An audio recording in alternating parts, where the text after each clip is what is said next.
Yeah, the best thing I would do. You have to make sure it looks like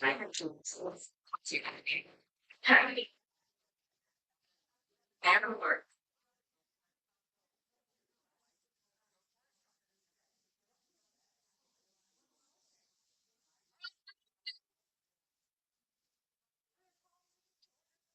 I like to be on time so we don't have to stay all night. Um, welcome everybody. My name is Margaret McKenna. I am the Vice President of Spenard Community Council. Our president is away at a graduation out of state, and so he left me with this task. Introduce the other members of the executive board. We have Jed over at the sign-in table. He's our secretary, and Shauna is our treasurer. And then we have Jason is one of our auditors, and I'm forgetting somebody. Oh, Irene's right here. That's good. Sorry, Irene. I didn't see her. Irene. Sorry. Irene is our other auditor. So, yeah. Okay. So, thank you. Um, we do follow Robert's Rules of Order to keep our meetings fair and efficient. Our main goal is to work together to get things done for our community. The rules are the majority rules, but we always respect the rights of every member. Please help yourself to coffee and cookies. Thank you, Peggy, for the cookies. There's $5 yearly dues, but those are voluntary. No one's required to pay them. But if you decided that you wanted to pay them to help cover the cost of the refreshments, we'll say thank you. And let's see what else. We do have a Venmo set up and a QR code that you can use to pay your dues if you decide to teach them. In order to be able to vote on anything that might be voting on in this meeting, you need to have attended at least one other Spenard Community Council meeting in the past 12 months. So you'd be on the rolls with Jed if that's the case. You also need to either live in Spenard Community Council boundaries or own a business in the Spenard Community Council boundaries.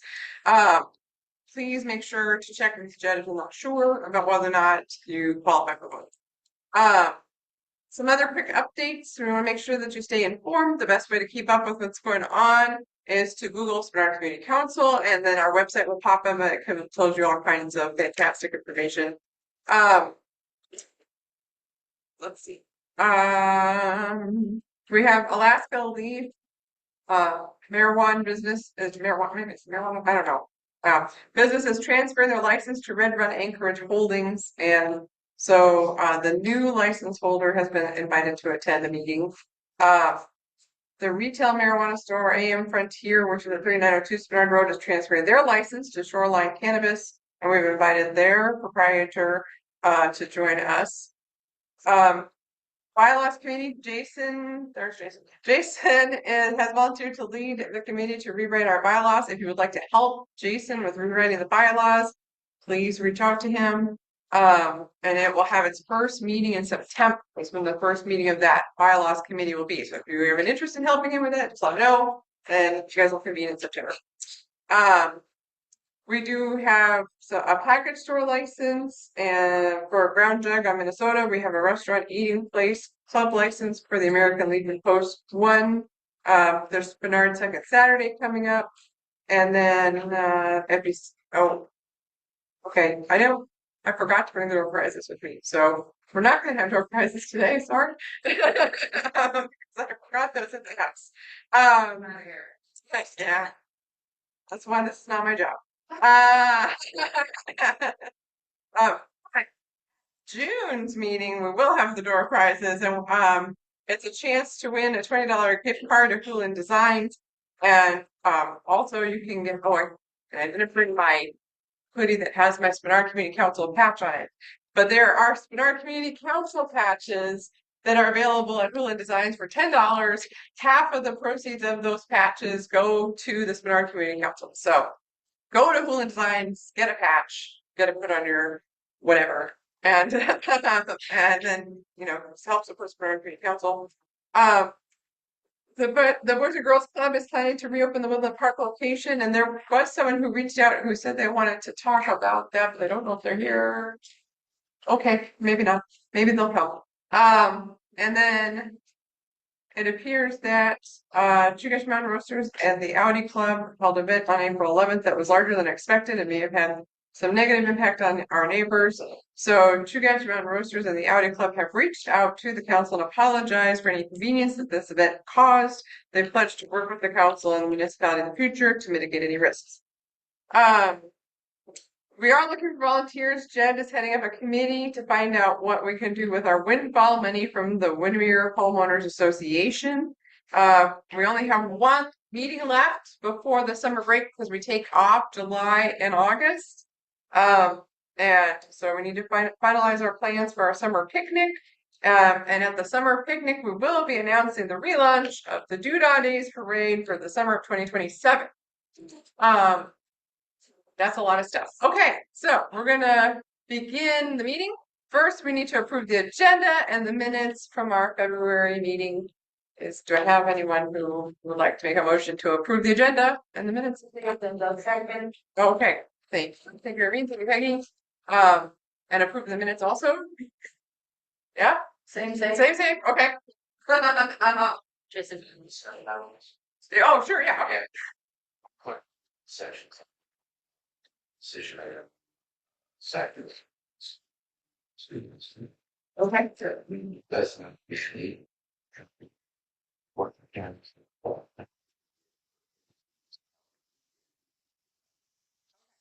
You get that, Jen? Yeah? Oh, okay. All right. Thank you. Yeah.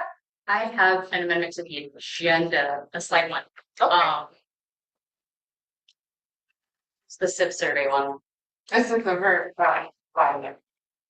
So there you go. Oh, under new business, upcoming SIP survey, that's technically a decision item. Okay. All right. Should we decide? Okay. Any other things for the agenda or the minutes? All right. So then our first. First we have time for community announcements. If there's anyone who would like to do a community announcement.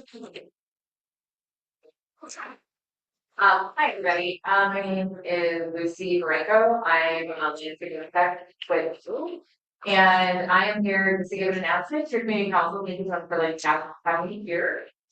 We are kicking off the Kincaid Park Master Plan complete, and it is out right now for a community survey, and we are hosting a open house on Thursday, May 28th. There are a couple of flyers in the back. So one's a fact sheet and one's a flyer. So if you want to put these up around town or take them and share them with anybody, you're more than welcome to.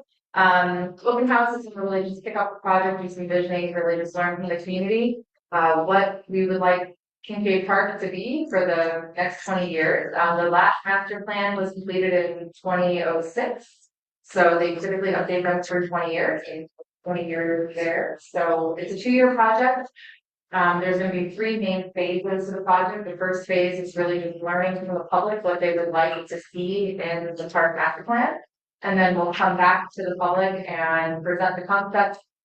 We'll listen to the public again, take input, and we'll draft the master plan and then put that out for comment. So if you want any more information, we do have a website. There's a QR code that will take you there where you can get to the survey. My contact information is on both flyers. And I just want to say thank you so much for letting us do that tonight. We're very excited about it. Thank you.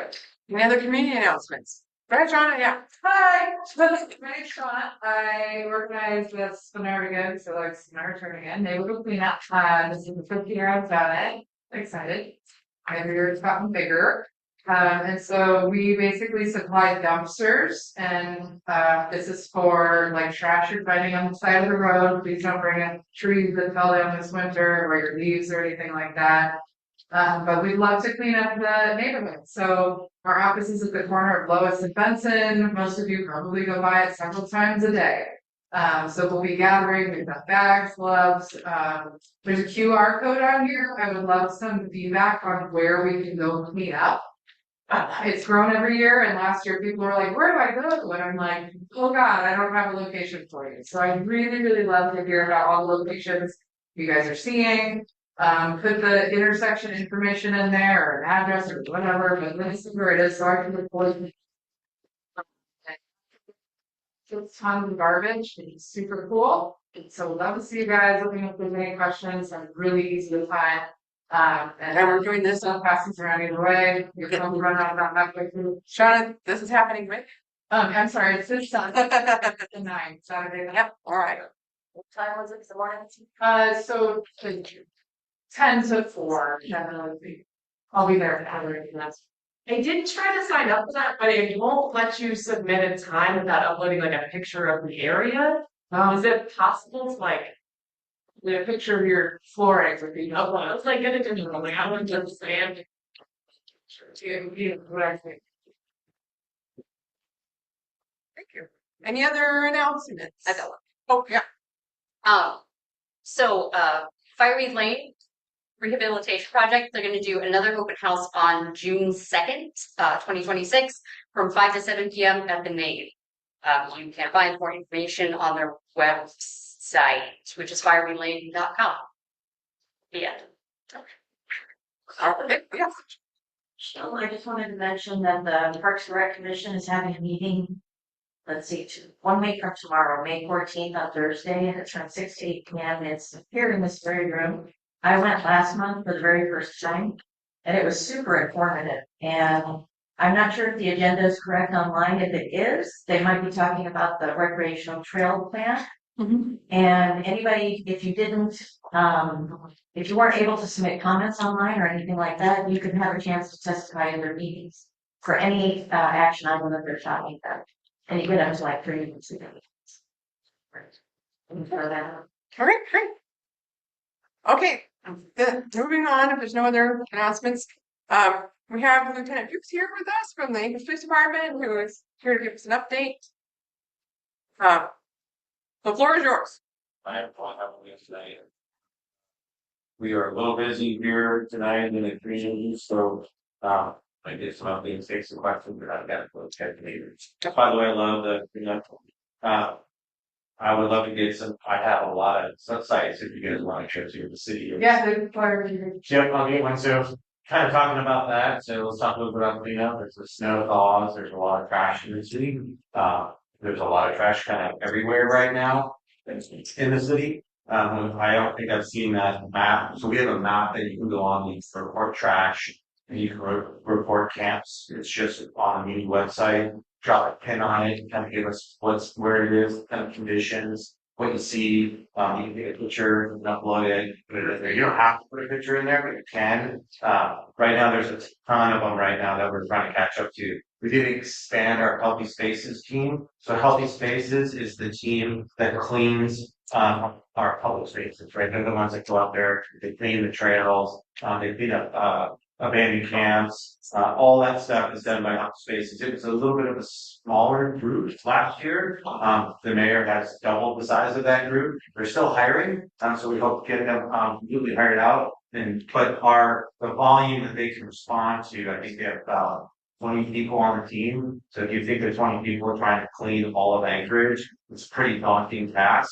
But they're really being aggressive with it. We support them, the police department supports them to ensure that the areas that they occupy are safe, and then they clean it up. So, in future, if you wanted to do a big cleaning event, even midsummer or something like that, we would be willing to enable to, support that and give you locations so that you're not being real productive with your time. Because I love to get out there and support one another, support the community at large. It's such a boost for those workers to see the community getting out there and getting back on the gate. It's really great.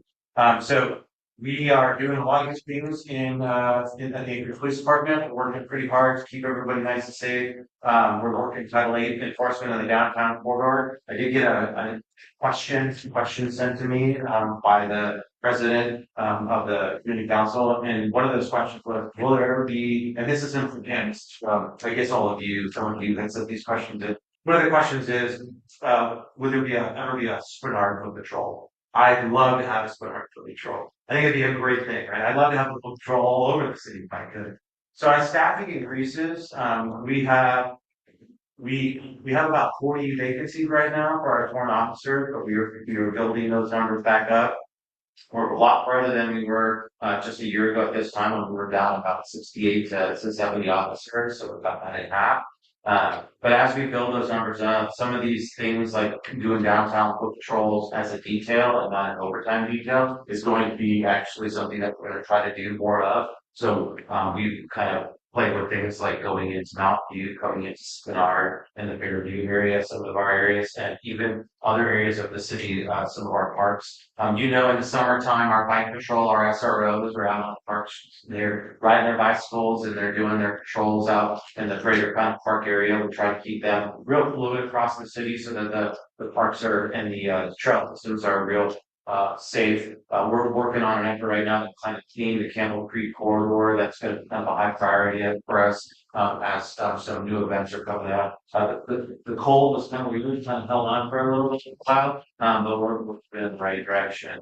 So that's really, I don't have any other, there's a couple other questions on there. So if any ongoing police investigations that are occurring, I just can't comment on. So I do know that people want information about specific things, but if it's an ongoing police investigation, I can't communicate anything like that. There's some other questions here. Would community members be able to ride along or walk along with officers in Spenard? You can ride along whenever you like. This call, you can do a police ride along. If you haven't done one, I recommend it. It's a great way to see what we do on a day-to-day basis. I would recommend like a Thursday, Friday, Saturday night on swing shift patrol. And you can see how fast and how hard those kids are working on a day-to-day basis. But you just go onto our website. It's a little quick box. I think it's up in the right hand corner. It says ride along farm. You click on it, open it up, just put your information in there, when you'd like to ride along, what area of time you'd like to ride along in, how do you pick a shift, swing shift, mid shift, or day shift.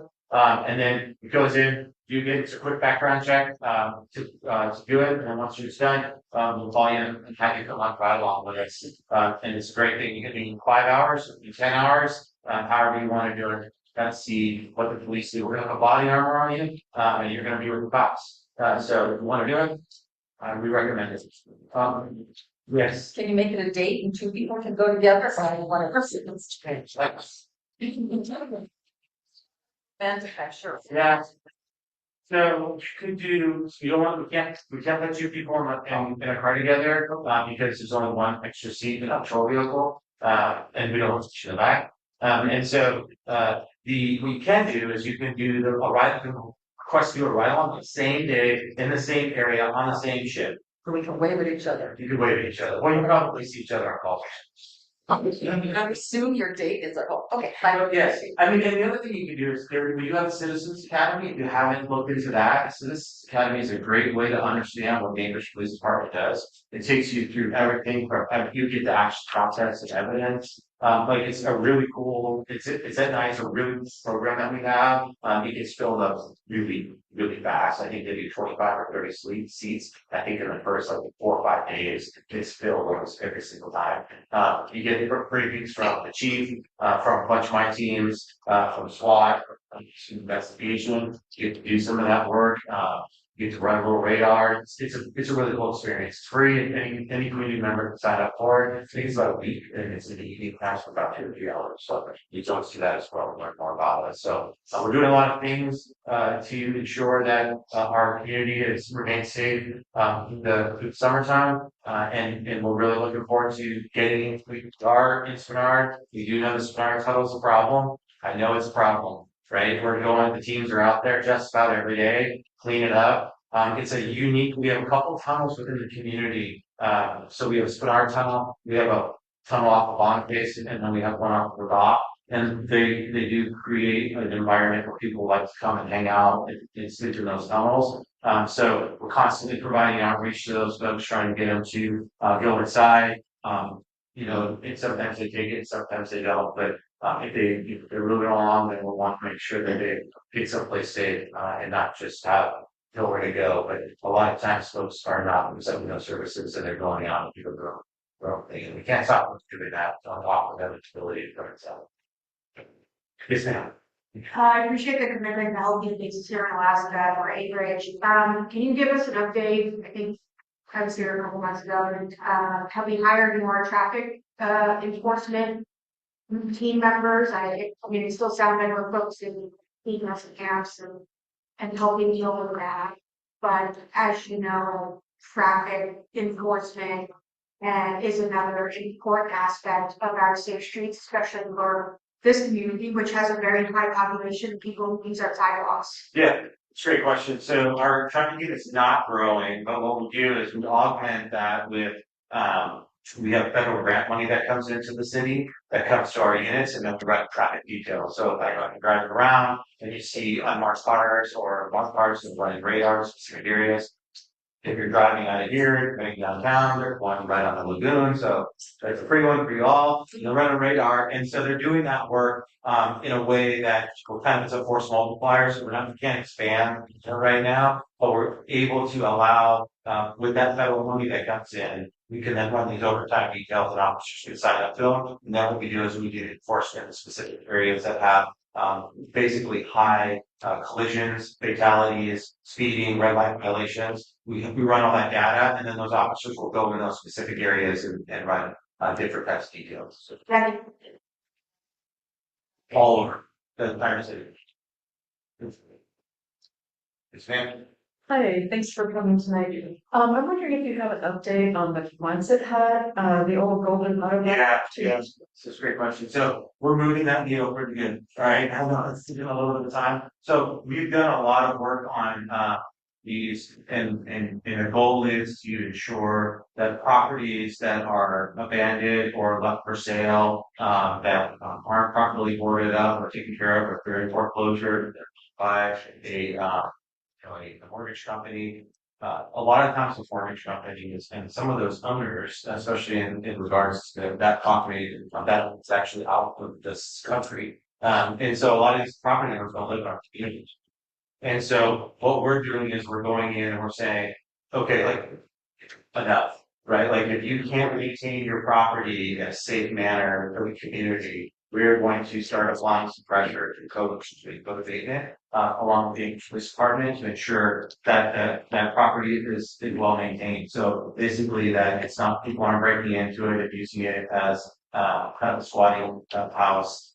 So we're doing a lot of that work. I think we're up to about 22 houses that we've done some enforcement on in the last couple of for the last 2 months. That the property man is at a point where we're getting very close to have that whole thing cleaned up. The property owner made some conditions to have all those cars removed. I've been over there in a week or so, but I think those cars are starting to come out of there. They're not.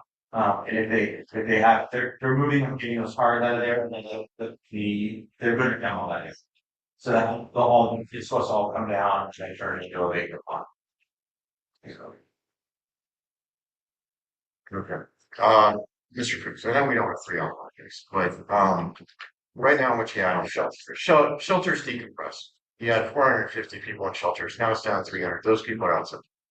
And they literally don't have places to go into their repopulating areas like Campbell Creek Trail and others. And so the point is that it's driving people like cattle all over this town. And if they cannot go and pitch a tent in a park, they're literally walking themselves to death all around this town. Or somebody shows kindness, they go into an apartment, too many people go in, then they get calls, then they get kicked out. Trap houses, they grow, and then more or less, then, in the case of 616 Price, there was a way where the New York could have stayed in there. An elderly lady and her 2 daughters, literally I had to watch this last Thursday. The daughters were living outside their own house. That could have been handled different.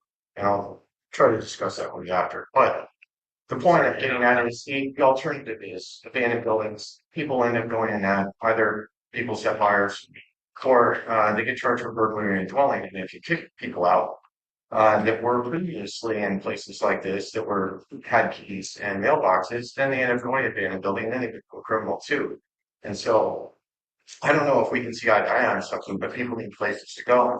And if you don't, you're treating people with criminal records that can't get houses, can't get jobs. So I would advocate and ask you, please, to try and talk to people above you and say, what is the plan here? Where are all of these people supposed to go? So that maybe you can take problems to certain areas, you bring people services and support, and then you improve the problem. But that is a topic for a different discussion. So my question is, at this point, people are being pushed out of shelter. There's not enough shelter. Where are people supposed to go so they don't become criminals? First of all, nobody's pushed in the shelter. They are. They're not. Yes. So the shelter is harassed, it's not people who live in this once, and they don't, the jail, they don't have shelter question. Okay, you're right. Alright, so the shelters, when people go into the shelter, right, and then they leave the shelter, right, the beds up and flip. Alright, and that's pretty common, right, because the beds have to become available, that become available for anyone who wants to go to the shelter. There's no guarantee that a bed is gonna be, if you leave a bed, that it's come back. The reason for that is because we want those beds filled, right? So as we basically ramped up our sheltering, we went to about 50 beds each of the shelters to increase our capacity. So as people are leaving the shelters, we have to bring that number down, right? Because our funding is not in line with that many beds year-round shelter. I love it if it would, it'd be great. I mean, I think it'd be a wonderful thing to have that kind of money, but the reality of it is that we're government and that we have to just cover some money. Anybody needs money, right? So those beds get decompressed, okay, and once they're decompressed, that means that somebody left the bed, okay, and somebody went and did something else. They left their bed, and that bed is just not going to be filled again. So that bed is not available for somebody else to come in there. So I will say that there are more people in the community. That's absolutely true. We are continuing to do our outreach. I just went out the other day and walked one of the Campbell Creek corridors. I made contact with a family that had left the shelter. He's 56. There's a nice gentleman and his wife and their 21-year-old son who has addiction issues. And so I talked to those folks, and I got the wife got back into East 56. The gentleman didn't want our services, and then offered treatment to a 21-year-old man, and he didn't want to get treatment. So we are doing the work to try to make these things more available to everyone, and we're going to continue to do that work. Yes, ma'am. Somebody had their hand up. Status of the Chelsea? Well, I can tell you that says the Chelsea is be there with my brothers and sisters in the United States Marshal's Office. And I don't know when that's going to change. What's interesting though, this is kind of neat, is I can't tell you how many, well, I've been contacted a few times by people being like, hey, how can I buy that? I have a business, or I have this, I have that. And that excites me, right? That's like awesome, right? I am not in real estate, and you don't want me in real estate. I drive my office for a living, but that should be exciting to this community that this is a potential place where people really want to invest money and make Spenard into a great place. And so I know that's going to happen. I will tell you that the seizure system and the DOJ is ridingly slow. So we'll keep pushing and we'll keep bringing the updates as they come. I know that's a big deal, but it's going to happen, folks. We're going to get something. Thank you. Actually, that was my question. Oh, Well, thank you, because you said you had a lot happening tonight. yeah, buddy. Yeah. Oh, okay. Thank you. Thank you so much. All right. Next, we have from the Anchor Assembly, Aaron Baldwin Day to come and talk to us about what's going on with Anchor.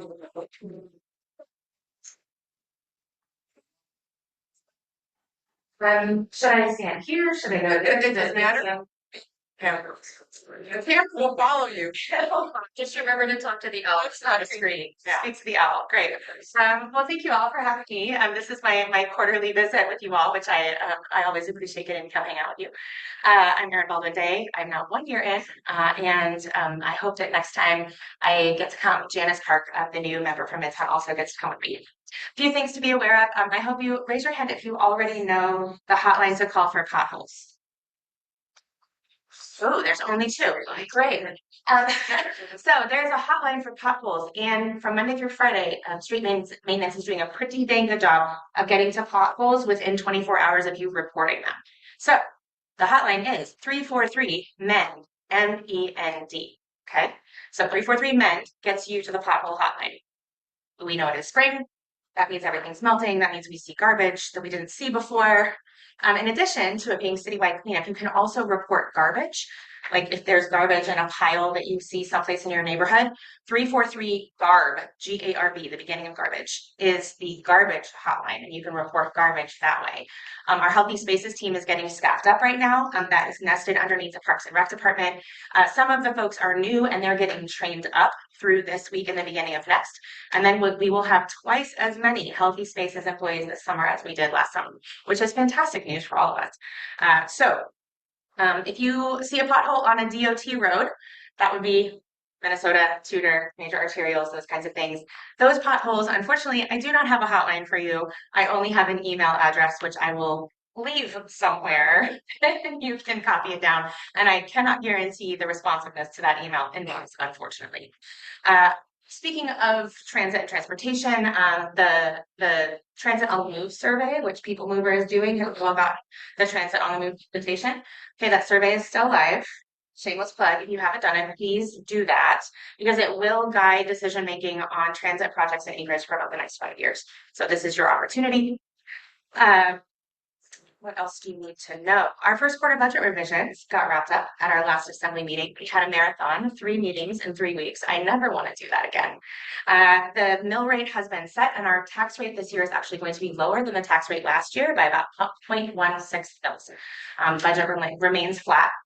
There were no major additions or subtractions to the municipal budget, although I did manage to squeak in an operations study for the Anchorage Fire Department. One of the things that we are all very aware of is how short-staffed, how hardworking our fire department is.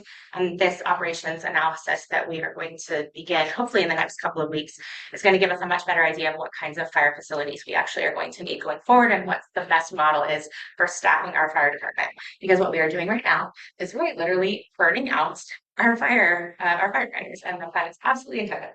So that's the budget update. And finally, I think of particular interest to this group, there is a request for proposals out right now for childcare operations at the Woodland Park School. So that school is hopefully going to have a new childcare provider in it. That RFP is set to close next month. And then I assume that purchasing will have someone ready to move into that facility by August. What else? A couple of projects you may be interested in that I'm just working on personally. As many of you know, I'm really passionate about housing and making sure we have more different types of affordable housing in Anchorage. One of the things that we don't explicitly have in our code is single room occupancy housing, which used to be a very, very common kind of affordable housing, essentially a hotel situation, but where each room, like almost like a dorm style living, that used to be the most common way that working folks got shelter and shelter that they could afford. We don't have that model really in Anchorage anymore. We're working on one project to bring back single room occupancy, but our code doesn't allow that.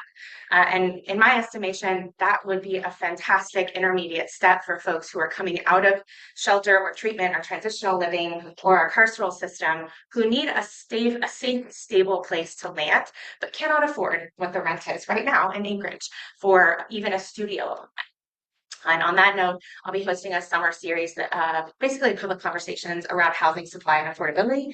The name of that, borrowed from another pro-housing activist, is The Rent is Too Damn High. So stay tuned. The Rent is Too Damn High conversation series is going to be hopping around all over town this summer.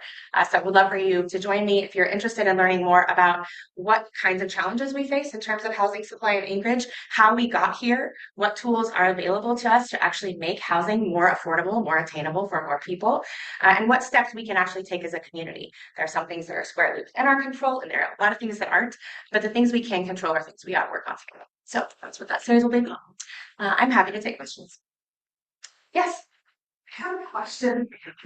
I don't know a lot of details on this, but I'm raising this mainly so that you guys can be aware of it and look into it. But I've heard that the police department purchased an AI system for, I think it's speeding tickets for speeding. And I might have that detail wrong. And but they did purchase, this is why I'm asking you to look into it, because they did purchase it and it was not discussed anywhere. It went under the budget of the body cams. And so that body cam budget that was passed by the city was only for body cams. And so I raised this issue, hoping maybe somebody will look at it, because I don't think anybody has had any discussions about And it shouldn't go under that budget because I think that budget was just for body cams. So there are a couple of things that you might be talking about. Okay. That were a part of the contract with Axon, who does provide body cams. That's it. Yeah. So there were some other things that were in that same package. Correct. Yes. That's exactly what I'm. Yes. None of those have anything to do with automated traffic enforcement or AI enforcement. And there was funding set aside for like upgrades to the way that they do their call center. And so that was. Can you just double check in that? Yeah, happy to double check. Yeah. I think there is something regarding an AI driven version to sit on the side of the road and collect the data as the license plates come by. Well, automatic license plate readers. That's different. That's a different thing. Yeah. And those are not on the side of the road. Those are not installed that way. So automated license plate readers, the way they work is they are actually a part of the vehicle's infrastructure. And so you know, a cop car has like a monitor, like a dashboard on the dash. And so what happens is if there is a list of license plates, either for vehicles that have been involved in criminal activity, or like a car that's wanted, or like we know that this person committed a felony, like they shot somebody, we know what car they drive, those license plates get loaded into that system, and then that system scans cars as the officer is in traffic, scans cars and scans those license plates, and if there's a match, only if there's a match is the officer notified, hey, there's a positive ID for this vehicle that's wanted for this drug infraction over a person. That's what that is. And so clarifying. Yeah, so it has to be something that has been identified, and all they're using it for are vehicles that are wanted in connection with felony crime. It doesn't actually collect the information, and it's not taking pictures. There's no data that's being warehoused anywhere. It's a scan, and then you guys already know about this. Yes. And is it under the Axion contract? It is under the Axon contract. That was for body cams. Body cams were a part of it. So there was I think $11 million in different types of law enforcement technology that were all part of that same package. It was not just body cams. There were also goodness, that was months ago. I'm trying to Okay, that's enough. Clarified enough. Yeah, sure. Totally. And great questions. And really easy to, I mean, the verbiage is hard, right? And it's easy to get confused and think, oh my gosh, they're setting up cameras on the roadside and taking pictures of every car that goes past. Like that's. Well, I did hear this several weeks ago. My brain doesn't remember everything. Well, you're not the first person who's asking this question, so it's not just you. It is not just you. A lot of people were like, "Are they doing it? Yeah, And why did you approve that?" Yeah. So I think what she may be alluding to is, I think it was Chief Case was commenting about body cams, yes, and there's an AI function that tailors right to the report writing that officers do on a regular basis, so That's that right. it diminishes their need for being at a laptop and typing, whereas it lends to more patrol time. Correct. There is an AI component to that, which I think the officers are actually pretty excited about. So, it's recognition. Ronnie has a question over here. Yeah, go ahead. Yeah, this might sound somewhat repetitive if I said this to the officer here, but what is the community's priority for increasing the number of traffic patrol enforcement officers as the Union Code dictates that we as a city are guaranteed to have? Because the answer he gave is basically, I mean, to me, pun intended, is a cop out. Like, because what he's saying is there is no traffic. Like, none of the 4 officers that are in traffic patrol, like, they're not doing it. And they're maybe, like, based on what my understanding what he said was, they're setting up points to get people for speeding or doing this, but that's not control by definition. They're not driving through the community being a part of that and pulling over people. I mean, in the winter time, like where everything is covered with snow, they're not responding to all the accidents because they can only respond to major accidents with major injuries. You know, an accident, and the dispatch refused to dispatch anybody, despite me saying the person appeared to be not thinking clearly or under the influence based on the way they drove at me across 4 lanes of traffic. Ironically, it turned out that that individual was one of the 7 arrested for the sex trafficking operation. So, you know, and I'm not sure that that would have made a difference, but certainly having an officer respond to somebody who I said was not in the right mindset, and I'm certain, you know, and then I have to fill out a police report. It's just the Muni code says we're supposed to have a traffic enforcement division, and the homelessness response to cleaning up and assisting that. I understand the importance of it. I've worked in that for Frankers Coalition General Homelessness for many years, and we continue to have people die or get seriously injured or because people are not being held accountable and no they're being hurt from accidents that person causes. Less an officer responds, which they only respond if there is major damage and or physical injuries. So to me, that logic just means that's why we have such terrible drivers in Anchorage, because nobody has any consequences. So you may not have time to answer that. Because I know it was a longer point, but that's it. Like an update you can provide with the council or even the Spenard Corridor Road Task Force Project or committee, because this is an ongoing issue. Just never gets solved. Agreed. So not our last assembly meeting, but the meeting before, we appropriated, I believe, several $100,000 towards impaired driving enforcement specifically, so that we actually have folks who are actively working on impaired driving enforcement, traffic enforcement at APD. The problem is that most of that comes from overtime hours. It doesn't come from, like, we're paying people to work extra, basically, to do that kind of traffic detail. So not a bad thing, but certainly not ideal. I will say that then the next academy graduation is next week, I believe.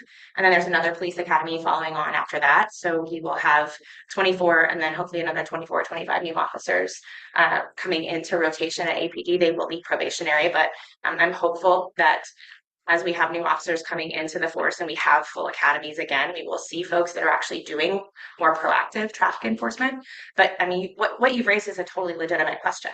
And that is, like, how do we do traffic enforcement alongside all of these other public safety priorities? And I think there might be a conversation that needs to be had to the point about things like technology, like license plate readers. Are we willing as a community to entertain the question of automated enforcement in places where we know people speed? Would we be willing to put cameras on our high crash network, which we know what it is? We have all the data. Would we be willing to put cameras out at intersections and mail people tickets when they go flying through at 80 miles an hour? I think that's a conversation that needs to be had. I'm not saying that's a great solution, but I agree with you. People are driving wild because they can't. I mean, I think that conversation, I'm not saying that's not one, but I think there's a lot of resistance to that. And so I would say yes, and yes, and that doesn't stop the obligation of the municipality, the Anchorage Police Department, to provide adequate police officers, staffing to the traffic patrol division specifically. That is that guaranteed division, not these overtime shifts or, you know, one-offs like this academy that's growing. It didn't sound like any of those people are going to go into a traffic control division. Yeah, likely not. And I want to say, I think that there's a lot of interest in exactly what you're saying. The question is, how do we pay for that? Because if we take officers from anywhere and put them in traffic, then by definition, we're removing them from whatever they were doing before.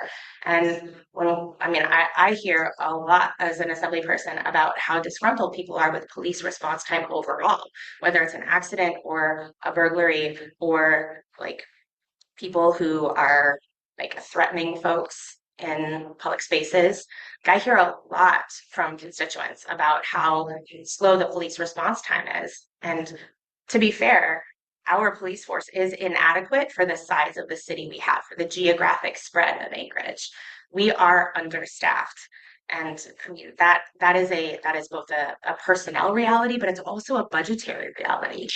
And that is the question to solve. Like, what are we willing to pay for in order to have more people in traffic?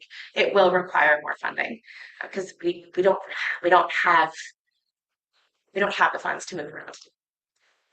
Thank you. Yes, absolutely. Thank you very much. Thank you. All right. Next, we have Allie Merrill from the Acres Parks Foundation, who is going to talk to us about the mural project.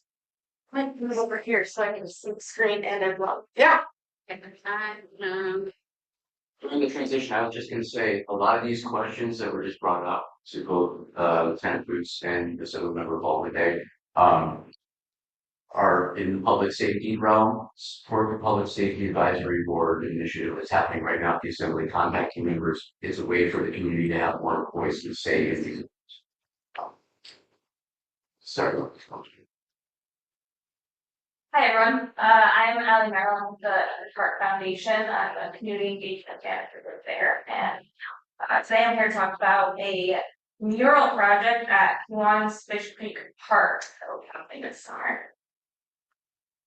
If you haven't heard of the Acres Park Foundation, we're the nonprofit partner to Parks and Recreation, and we raise financial dollars for parks, trailing recreation opportunities. We've got lots of different program areas. We do deployment in parks in the city. We do outdoor pool in parks. We fund wayfinding projects and help make trail connections happen.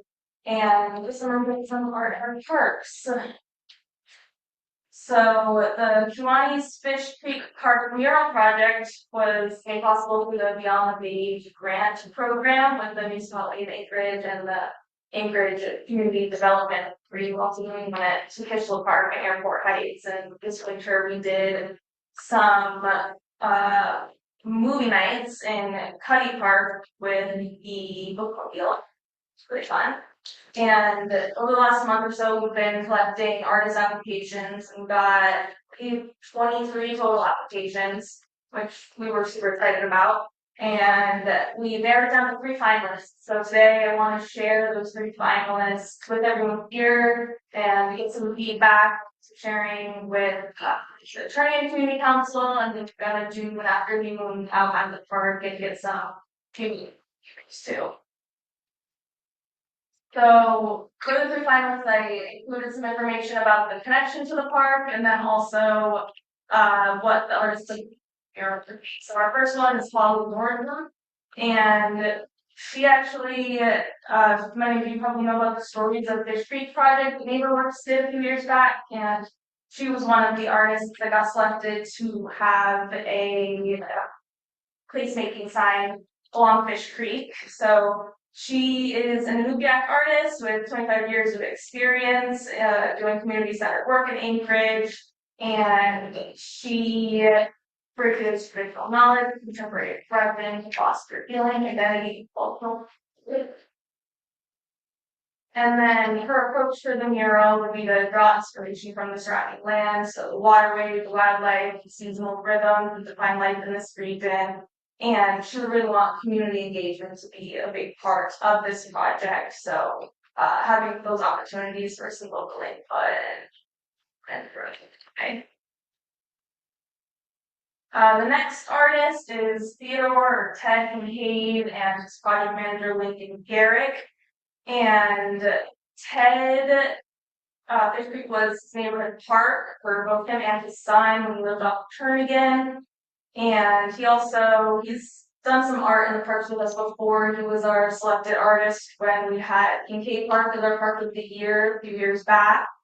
So we've loved working with him in the past. And then Lincoln's project manager is a former Spenarder. He's lived in Alaska for 30 plus years and spent many hours with his daughter at Fish Creek.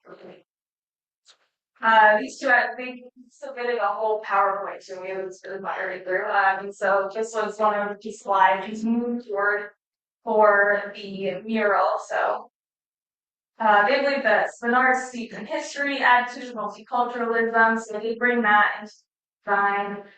They kind of lean into the aquatic and the fish themes already at the park. And then they also mentioned right now there's at the retaining wall right now that the mural is going to be on, they were saying they were pained that it currently has the local school children around it. It's been there for many years or being weathered, but they were pained to see that go away. So they want to bring some youth into the project and find a spot on the retaining wall where they could still have a piece of that mural. So with their guidance, that's what those two would do. And then lastly, we have Jen Jolith, and she has some memories recreating with friends and kids in the park, longtime Anchorage resident, worked at the Anchorage Museum and has done and her approach would be to lean into the incredible wildlife corridors that these parks belong to. So using bold designs, capturing the wonder of the pockets of wilderness in our urban neighborhoods.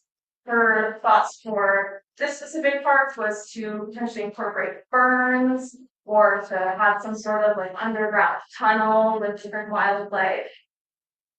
So those are three artists. So we had Jen Joliffe, we had Ted Kincaid, and we had Holly Nordblom. So next steps for me are that I would love to get feedback from all of you. If you guys have any comments or questions, I think this is a really big group, so maybe the easiest way would be if I pass a notebook around and people can write their names and who they want to vote for.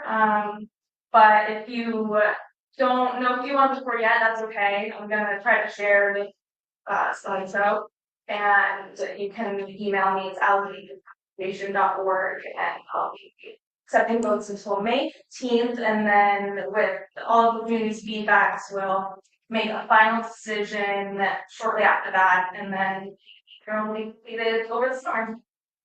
Who's the first artist? The first one was Holly Nordblom.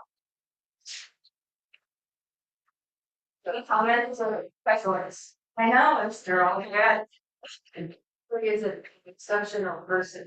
She does Megan when you and fire on White County.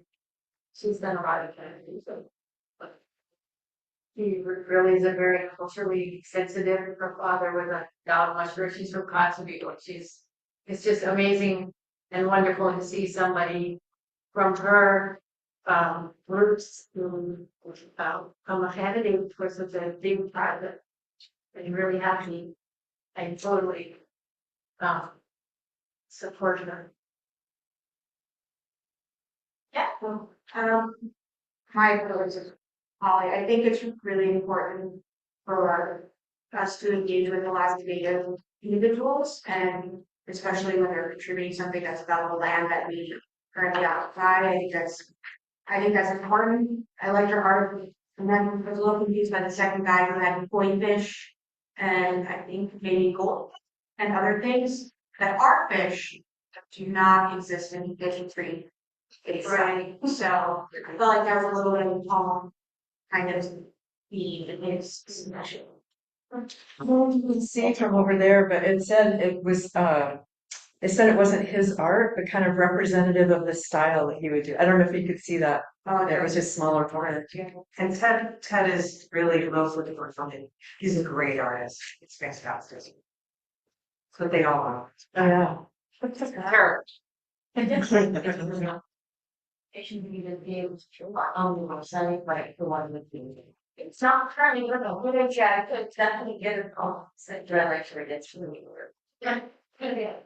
Have an alternate solution too, since I have these slides. I'm happy to get them posted on Spenard's website. Okay. And they can be posted in 2 places because it's got the same destination. So that was all I had. Well, I'll pass the notebook around, and if anyone's ready to vote, you can give me your vote now. If not, I have to original. Thanks for that. Thank you. Next we have Van Lee from the Minnesota Corridor Project. Has talked to us about that. Longley is online. Is on. Can you figure out how to make this Hi, one? everyone. Okay. Can you hear me okay, Sarah? We can hear you, and I think in a second we'll even be able to see you. Okay. Well, let me see if my camera's working because it was not. Yeah, it's not working. That's okay. I'm Okay. gonna mind if I share screen? Yes, go ahead. Okay. Just making sure I have all the permissions. Let's see. Let me know if I have.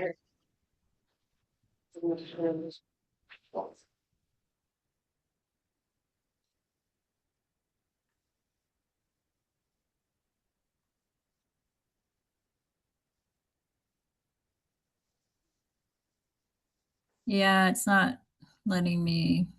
I also have the slides if so I can share screen and you can just tell the next slide too. Yeah, the only thing there's, I made an update to one of the slides because it wasn't showing. Maybe try this again. Are they the ones you took this afternoon? Yeah, I resent that one, but then there was the section between international and tutor that didn't show up as well. So I had to make sure that went back in. Okay, let me see. That's my share. Yeah, it's just showing me your screen to share, but not my file. Okay, that's all right. Maybe you can pull up the presentation. I think it's got everything on there. That one slide has one recommendation, and I can talk to it.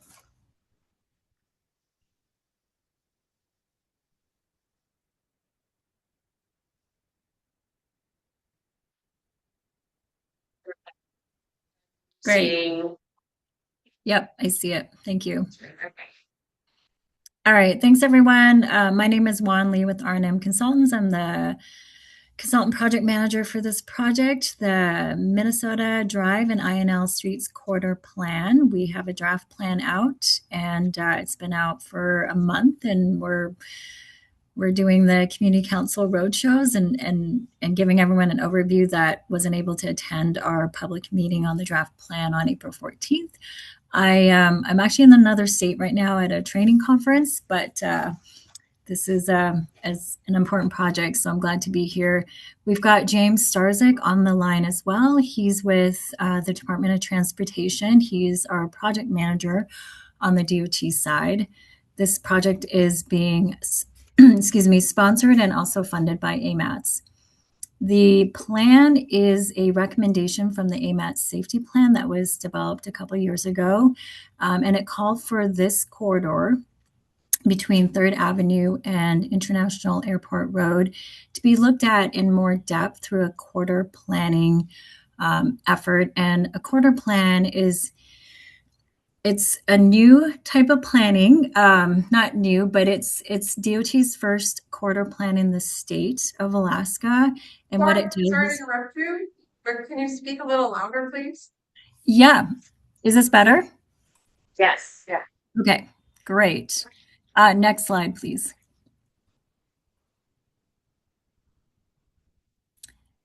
These are our other teaming partners. I introduced James. I'm here from R&M. We've got AMATS, Dow, and Kinney Engineering is also on the team to support the effort. Next slide.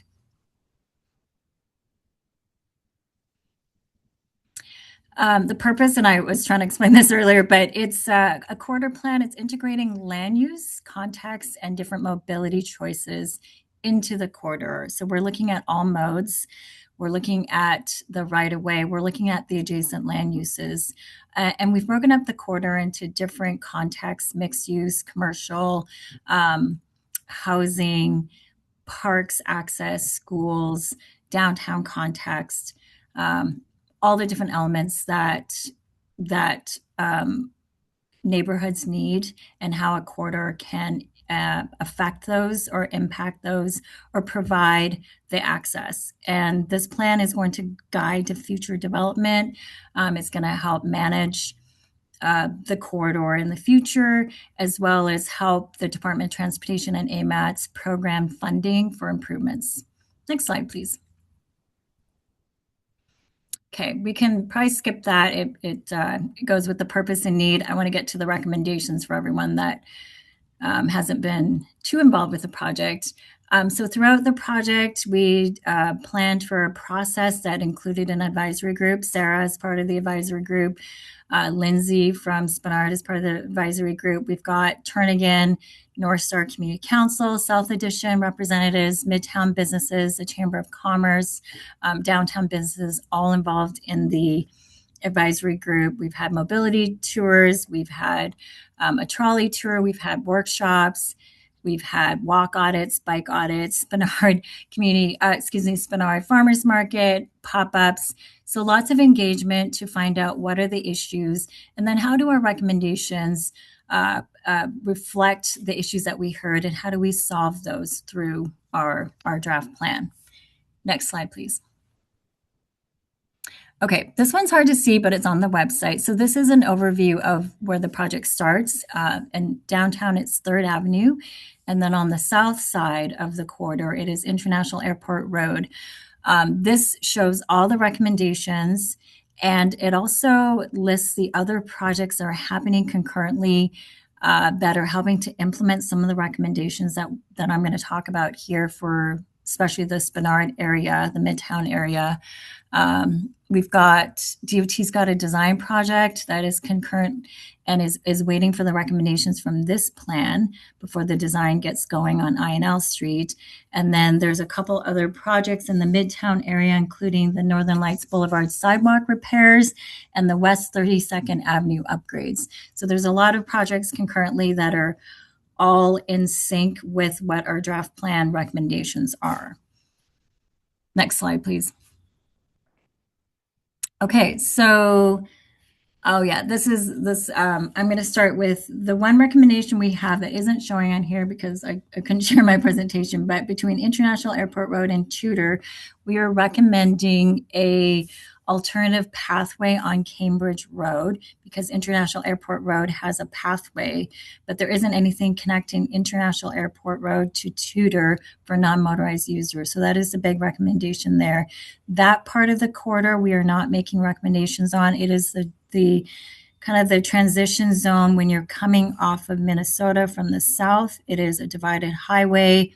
It's got interchanges that take you to the airport. So we're not making recommendations there except for within the neighborhood on Cambridge Way. We are making a shared roadway, non-motorized safety connection. And then Sarah, I think you want to go to the next one, which shows the Midtown. Yes, thank you. So this is Tudor Road to Hillcrest. I won't go over all these recommendations. I know I don't have a whole lot of time tonight, but you can always follow up with me with questions or comments you may have on the draft plan, which is on the website. We will show the link here in a couple slides.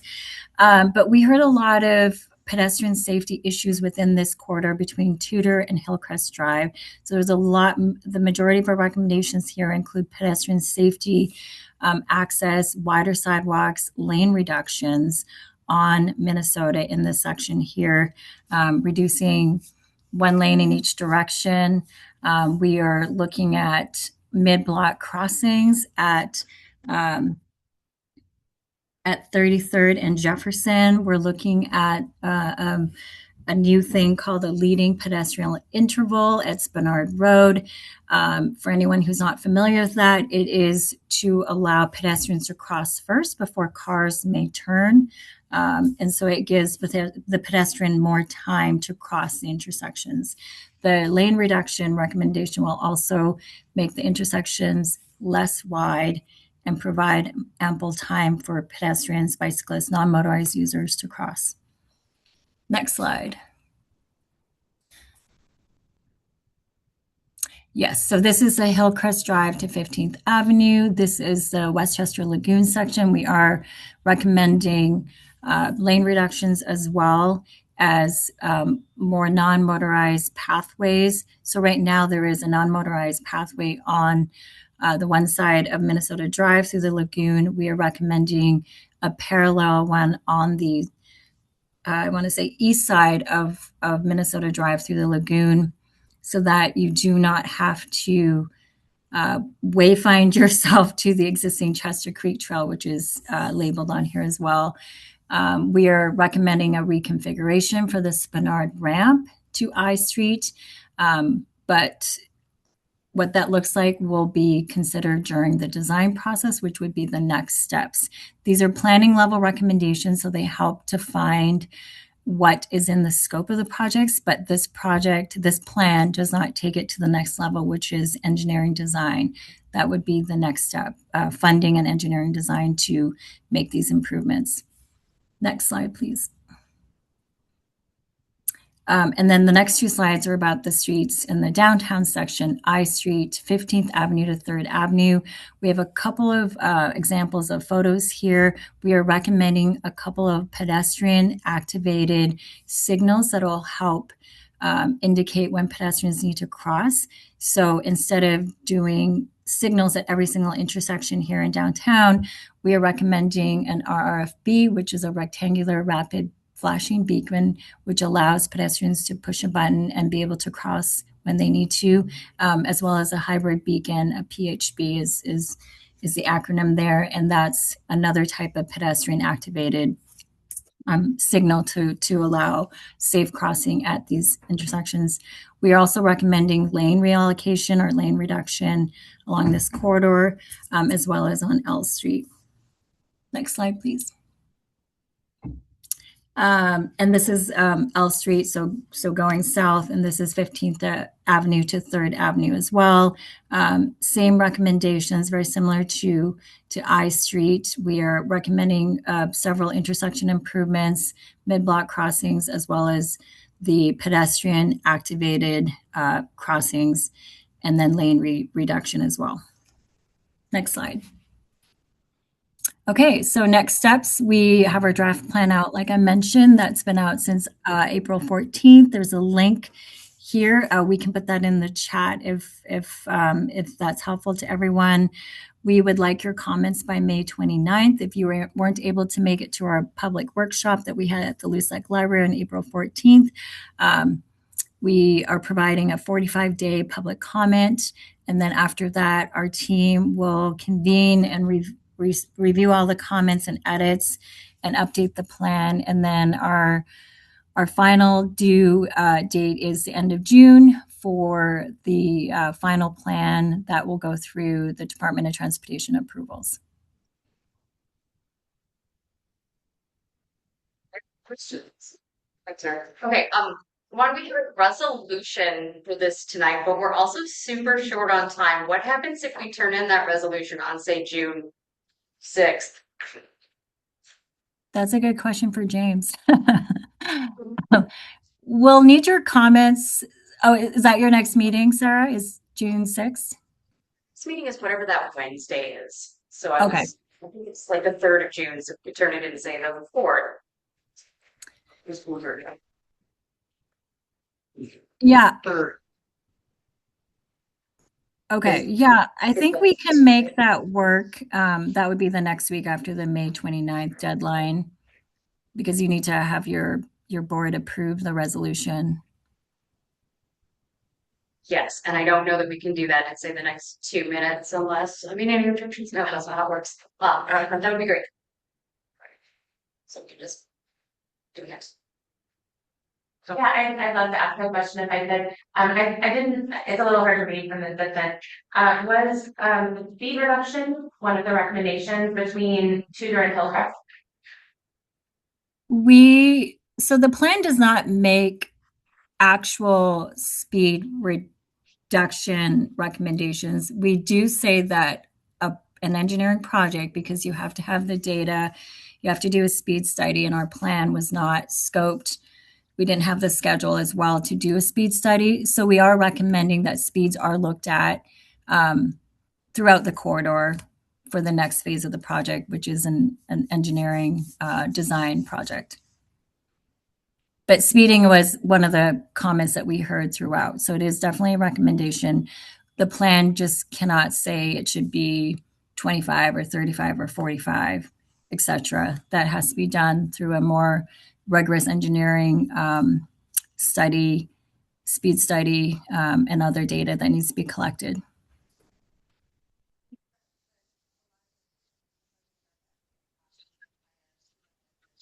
Hello, guys. So, This is James Starzyk, PMP. okay. Do you mind if I just cut in real quick? Please do. Yeah, on the subject of this lower speed limits, like Juan said, we don't have the resources to do the speed analysis on this, but it's been made very clear through this process that the community who's engaged with this planning effort has been fairly open to the idea of reduced speeds throughout this corridor, and those sentiments will definitely be reflected within the plan.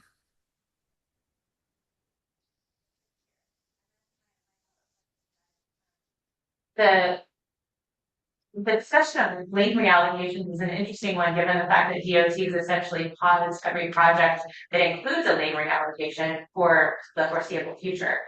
So how would that impact like the eventual delivery of any of these recommendations that involve lane reallocation?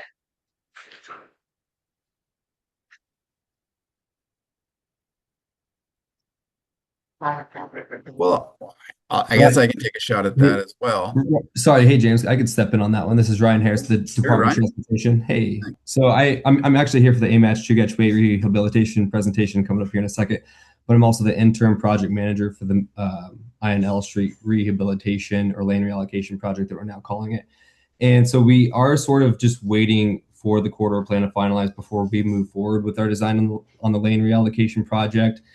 And I have a few projects, so L&I Street and the Northern Lights Boulevard lane reallocation projects that's in the works. That the design isn't necessarily paused. We're just taking the initial step of completing the lane reduction analysis with our consultants prior to engaging in the design for the actual reallocation. So we're not pausing design on that one. There's just another step that we need to complete prior to moving forward with the actual lane reallocation piece of those projects.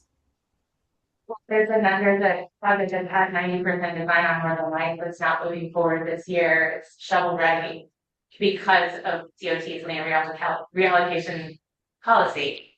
So, like, I imagine you can understand why it would feel disingenuous to tell members of the community that lane reallocations are a violation in their neighborhood when in practice they're not. I'm sorry, I guess I missed your question there. Actually, right. I'm not supposed to ask that question. Sorry. Thank you. Yeah, go ahead. Thank you for your presentation. We need to move along. So moving on to how are you heading back? It's still technically continuing. Okay, continuing business. The SIP survey, Sarah has information about that. Yes, it's me. I'm going to share my screen. So, as part of all those emails that come in your inbox, one of them should have been a request to take a survey about capital projects you think are important to Spenard. And so I did put the method I used in this paragraph here. It involves math and spreadsheets and a ranking system. And that's how I came up with this list. There's not a great deal of changes from last year, but this is what we got for the top 5. We got our number 1 project that was voted on, pedestrian crossings and traffic calming from Minnesota. Minnesota Boulevard from International to Northern Lights. Spenard Road rehabilitation, Benson to Minnesota. Spenard sidewalks, multi-use trails and access, and Fish Creek daylighting. And then we asked that projects remain in consideration for the near-term capital improvement planning and funding. There's a lot of them. There's 40 of them. And then these bullet points below were what people requested, as this wasn't on the survey, but what's missing from the survey? What else would you like to see? So in addition, we request that the following projects be considered for future capital resources. So I do not know all of the ins and outs of how the capital improvement program works. I am not the expert. I am the survey person. So I can tell you that what this means is that just because we vote that these are our top 5, they're not happening this summer. Like the Assembly and DOT are not going to take this list and be like, awesome, I love it, we got you guys. Here's all the money That's not how it works. This is when funding becomes available. Oh, pedestrian crossings and traffic calming on Minnesota from International and Northern Lights. That's really important, Spenard. Yeah, let's look at that. And these other projects. Yep, Spenard has said that those are important. That's what it is. And then we put it in a survey, and it goes to the municipality. And so, really, what we're voting on today, since the survey has already happened, are there any objections to this list being forwarded as our capital improvement program survey? So it's more like an advisory, like, this is what we would like. Yes. Then I have no objection. Yeah. And we'll do it again next year. We do it every year. Yes, Michelle. I just have a quick question, because I did the survey Uh-huh. and ranked it, most everything except some things I left blank. And I wondered why there was something like Fairview Rec Center in the Spenard. Yes. And on this survey, I put everything that was in the Spenard section of the survey that the municipality puts out. And so it looks like a lot of us got either municipal wide or like, okay, this isn't in your area, but you very may well use this. So like there are lots of parks, like the library isn't technically in Spenard, for example, but we go to these parks, we use the library, we use these resources. Have we opinions on that? That's my understanding of why it was in there. So, and I also included, if you left something blank, that is in the math that I explained in the big paragraph too. That I have to look up every year on how I did it. So, all right. Are there any objections? Okay. Thanks, guys. So then I we'll will move it forward. I will put it in. Awesome. Thank you, Sarah. Thanks. Thank you so much. I love a good survey. Okay, next we have Luke Stokes, who is coming forward with an application for a new marijuana concentrate manufacturing facility. Sure. In my back. I'm Luke Stokes. I'm representing Cloudberry Cannabis. We're on Spenard Road, right between Yak and Yeti and Felina. We've been operating there as a family-owned and operated business since 2001, the dispensary. And then we started a cultivation on the same location. It's an indoor cultivation in the same building. Sorry. And we've been operating that for the last 2 years. I was invited to come here tonight because we're applying for our marijuana concentrates manufacturing license. That will also be at the same location within the same building. We're basically taking our pre-roll manufacturing room, and it'll be a shared use room. We'll be starting a solventless lab, which for anybody that doesn't know all the different processes you can use to manufacture marijuana concentrates. A lot of them involve ethanol, butane, various solvents and chemicals to do that extraction. Our lab will be based on physical processes. We'll basically be using ice water baths. We'll be using filtration, heat, and pressure to make our extract. So there won't be any dangerous chemicals or anything that will require, permitting beyond what we're doing for AMCO. So I'm just here to answer any questions you all may have about how we can be good neighbors and good business owners in Spenard. Any questions? I just have a comment, and that is thank you for, thinking about the chemical aspect of it all and not doing it that way. Yeah. One question. I am not a marijuana expert, but I understand that since, when I was growing up, concentration and dosage has gotten much, much, much more concentrated. And the other thing I understand is that lower dosages or lower concentration levels are getting harder and harder to find.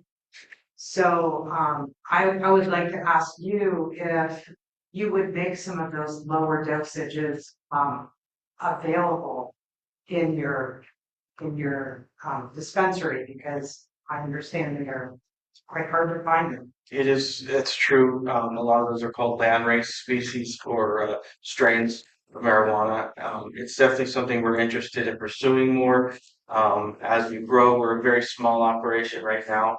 But a lot of the, I guess, old school strains are some of those ones we're speaking to, and those definitely have a following. So we would like to offer those and start running those. It does take about a year of work and time from popping a seed until we have an actual sellable product. So it's in the works, but it's not fast. But you are gonna make it available for sure, or is Absolutely. that like Oh, that's absolutely. easy? Yeah. Well, no, one is called Jack Rare. That's one of the more famous ones. That is on my list right now to pop that seed, and so it's definitely we want to pursue. Blueberry's another one. Northern Lights is another one. So there's a lot of them out there. We're such a small shop. We're limited on how many of those we can do at a time, but it's definitely part of our plan. That's a good question. Any other questions? Okay. All right. Thanks for backing up here. And so now we need to vote on it. Yeah, I'll bet. Thank you. Well, so what we're entering into is a memorandum of understanding between the community council and Cloudberry Farms. Just saying that, you know, as they go forward with seeking whatever approval at the assembly level and beyond, I don't know. That, you know, that we are in agreement of being good neighbors with each other. And that's all memorandums of understanding, really, basically. So we have a motion to approve. Is there a second for the motion to approve that memorandum of understanding? I'll say here. Oh, so for voting, remember you have to have been you have to either live in Spenard or own a business in Spenard and attended a meeting within the last 12 months to be able to be eligible to vote. Okay, so all those in favor of approving this memorandum of understanding between the community council and Cloudberry, please raise your hands.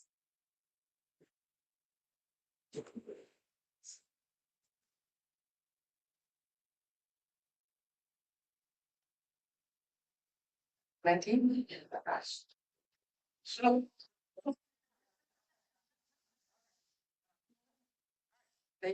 I was counting. Oh, sorry. It's majority. Any opposed? It's approved. Thank you. Right. And then our copies for you to sign. Okay. Next up it is an information topic, the True Gateway project. I believe our speaker for that is online. I'm here. Oh, you're here. Oh, okay, great. Good evening, everybody. My name is Laquita Chmielowski. I'm the consultant project manager with Dell for the Chugachwe Rehabilitation Project. With me tonight online is Ryan Harris, who's the project manager with DOT, and Tanya Hong, who's the project manager with MOA Project Management and Engineering. So we just wanted to come to you tonight and let you know that this project is getting kicked off. It is a project that's led by DOT in coordination with MOA, PM&E, and AMATS to further the alternatives analysis and design for the rehabilitation of Chugach from Spenard Road to Arctic. The corridor, as many of you know, has a lot of challenges. It has narrow right-of-way. There aren't any pedestrian facilities, and there's cut-through traffic.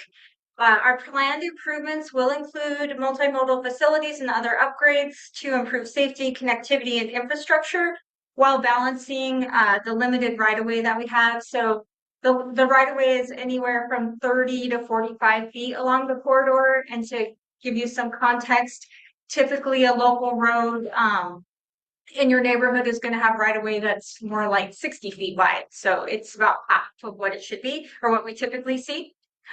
You probably, if you've been in the area, might have noticed some surveyors out there earlier this year. The field work has been completed and the survey is ready to go as we move forward with design. We will be out in the next few weeks setting up cameras to do traffic counts. Those traffic counts will lead into all our alternatives analysis that we'll be doing over the summer and into the fall, and you'll likely see us again in the fall. We definitely want public input as we get through the alternatives analysis. And so there'll be more information to come on that. The project is funded through the draft design study report, which is scheduled to be completed in early 2027. I also brought some fact sheets that have more information on the project, including how to get to the project webpage, project email. So I encourage you to grab one of these and follow us along as we continue this project. Any questions? Yes. This may be totally unrelated to the road.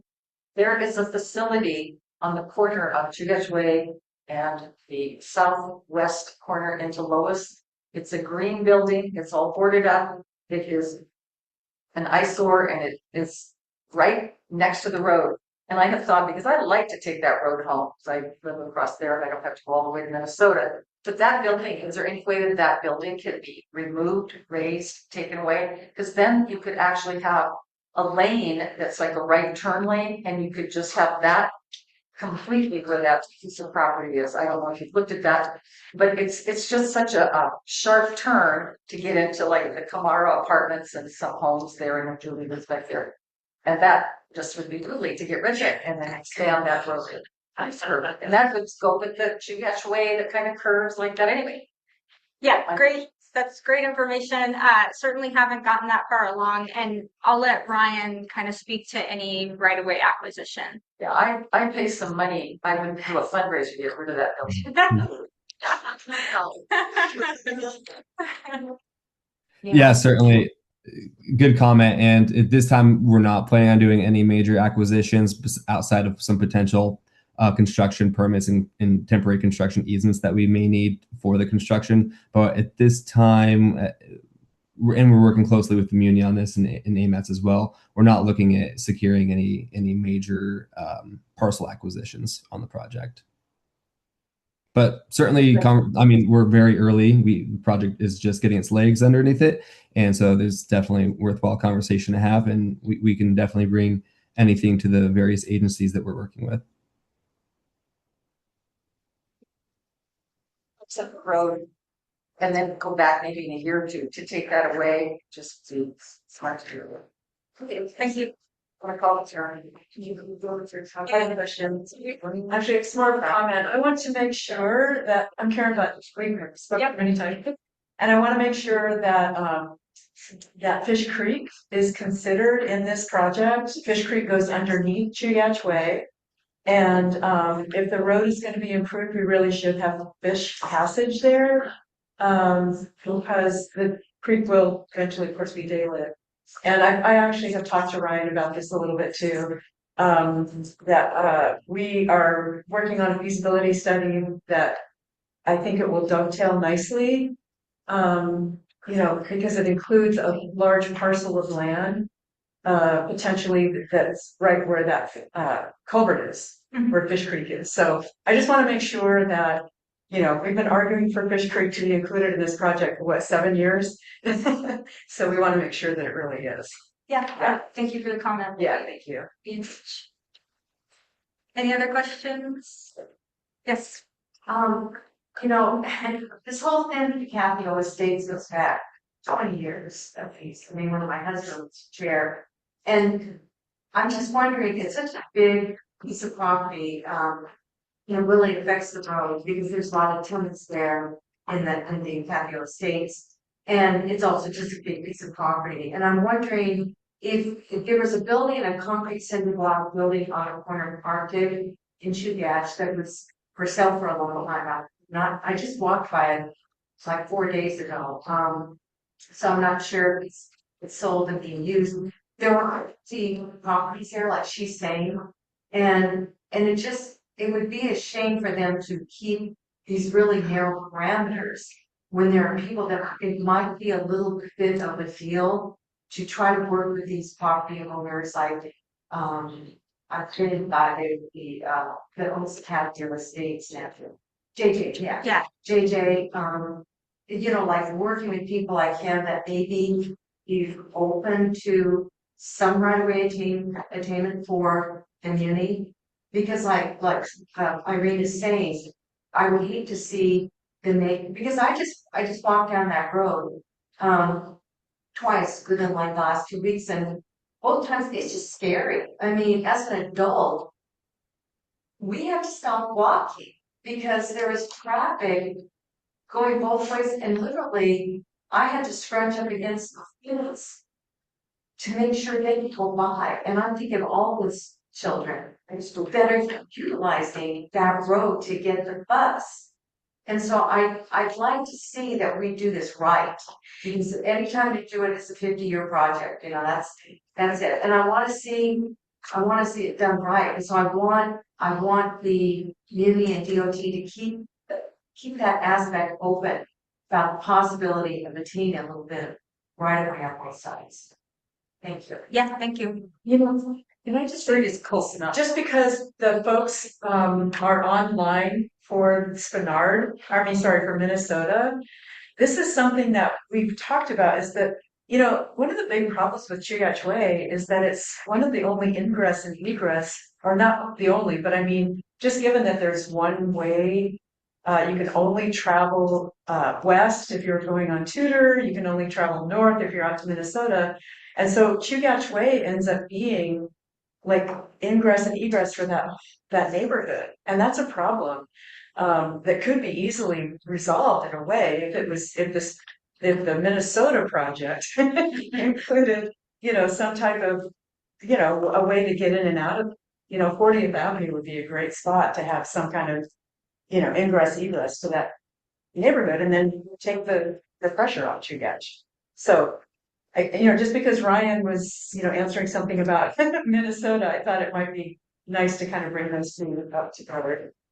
Yeah, great comments. Thank you. Yeah. All right. Any other questions? Oh, thank you so much. Thank you. All right. So our next decision item is a resolution to use $120 to purchase supplies to be able to construct a new Spenard Community Council guide. So we have Mara on the phone, and so it's the banner that we don't have. It's over at Mara. She has it. Like the banner that we used to have, that we have on display that says Spenard, and it kind of showed the road, but it was not 100% accurate in its detail, and really just needs some revamping is really the idea, and she has some ideas of ways to do that. Mara, do you have anything to share? Hi, sorry I'm not there. I'm in bed sick. But I don't know, I could text the design to somebody if you guys want to pop it up or something. But yeah, the old one, I've been looking at how to kind of restore or recreate it. It's very old, it's dirty, it's got kind of peeling up pictures on it. It's a pretty literal take on a banner. So the design that I've come up with is a little more just kind of representative of some of the iconic structures and symbols we have in Spenard, and kind of less of a time capsule of businesses that were there in whatever time that old banner was made. So this one will be kind of longer lasting in relevance. But the materials that I need, I would be creating this out of felt. I'm a fiber artist. I would be donating my time. I would be donating the design. I would be donating some materials that I already have, but anything purchased would be in this $120. The other thing with the old banner was that the wood kind of frame holding it up was pretty old and kind of haphazardly made. So I would also be kind of revamping that, and that would be included in that cost. All right, great. Yeah, unfortunately, I think you must have just texted it only to Matt, and what he shared with us was not what you are describing. But so we don't have any representation to share. But okay, so the resolution is $120. We're going to have spending $120 to be able to get supplies so that Mara can bring her vision to reality. Yes, Jason. Yeah, I feel that, it's either to, use $120 from our, bank to, upgrade this current details down. Okay, Second. okay, all right, well, let's pick it. Okay, great, wonderful. So again, if you have to either live in Spenard or own a business in Spenard. I have been here in a meeting in the last year to be able to vote. This is me, Sarah. sorry. Sarah was the second, sorry. Uh, and okay, so those in favor of using $120, please raise your hands. I go for 125.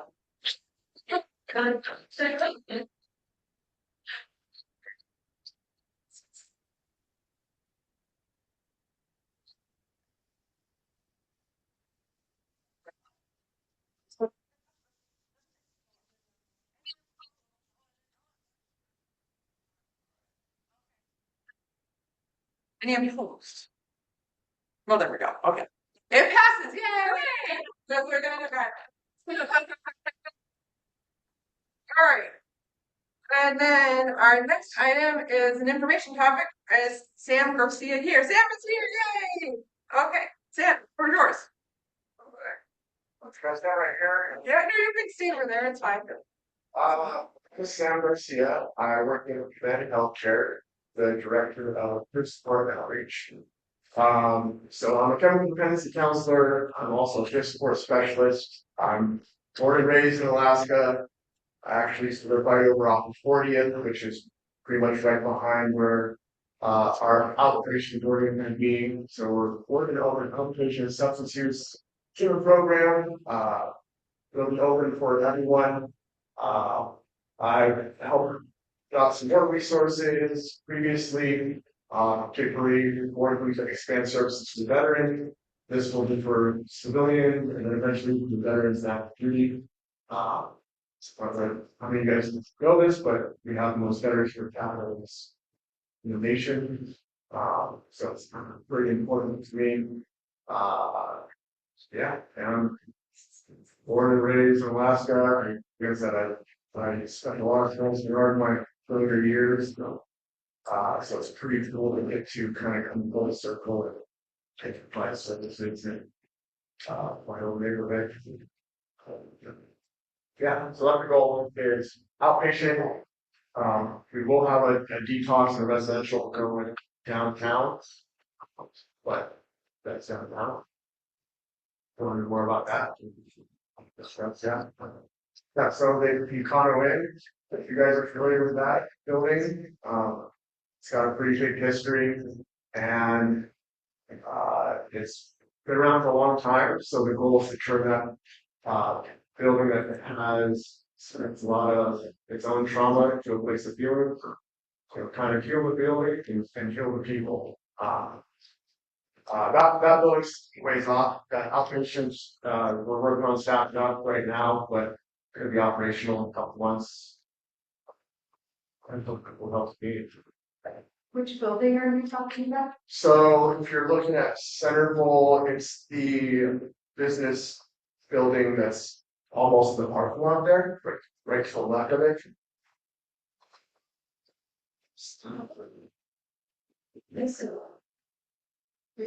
Questions? Jason, do you have a question? What's the scope of your services? Is it something fair? What do you expect as far as? Yeah, starting off, it's just gonna be like very much 9 to 5 type deal or 8 to 4. And then it'll kind of expand from there, but it's such an increment, right? Once we build things out, we'll probably have an evening group where we let work during the day and like this. I have a question. This is information. There's a little house just right before 40th. It's all boarded up. I lived in that house from 1955 to 1970. My dad built it, and that's not involved with that, right? No. You know what's happening with my old house? I'm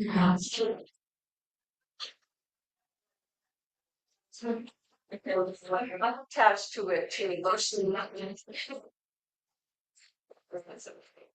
right across the Camelot apartments, the reddest carpets I've ever seen in my life. What part is it that house? Some- How many lights do you intend to have? Saying, like Broadway, as you expand out? Yeah, it's going to kind of be a phased approach. So in the beginning, probably around 12 or so. But like as we expand, the goal is to have anywhere from 8 to 12 people in a group. So kind of like as we're able to grow, we just build more groups on top of that. But we want a very high staff client ratio. Also want to introduce you guys to Molly, our executive director, who's got up here from Fairbanks. Yes, we from Alaska, I'm going to be able to help build for the past 20 years. Behavioral health substance use disorders, mental health treatment for adolescents and adults. It's the spectrum of care, inpatient crisis service, mobile crisis service. I'm excited to expand my reach into the Anchorage area and bring some wonderful services here. I'm in recovery myself, so I have a lot of lived experience as well. And I've always had a heart to bring healing to Alaska and people of Alaska. Yeah, so I'm glad to be here and thank you for having us. Are there any other questions? How soon are you taking referrals?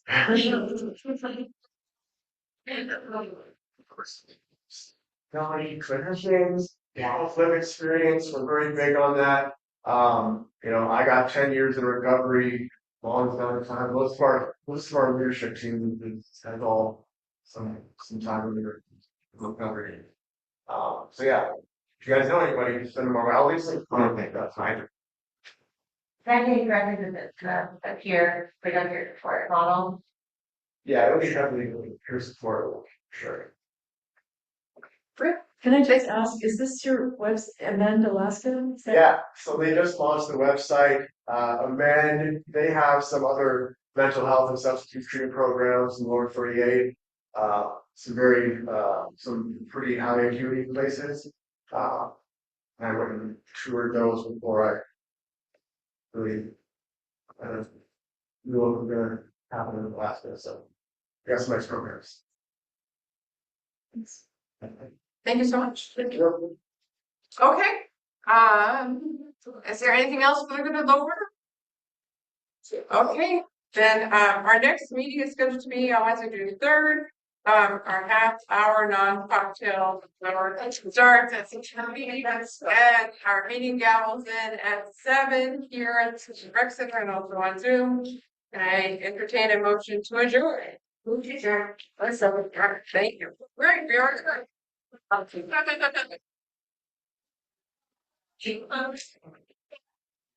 Before you close, I think you're right there.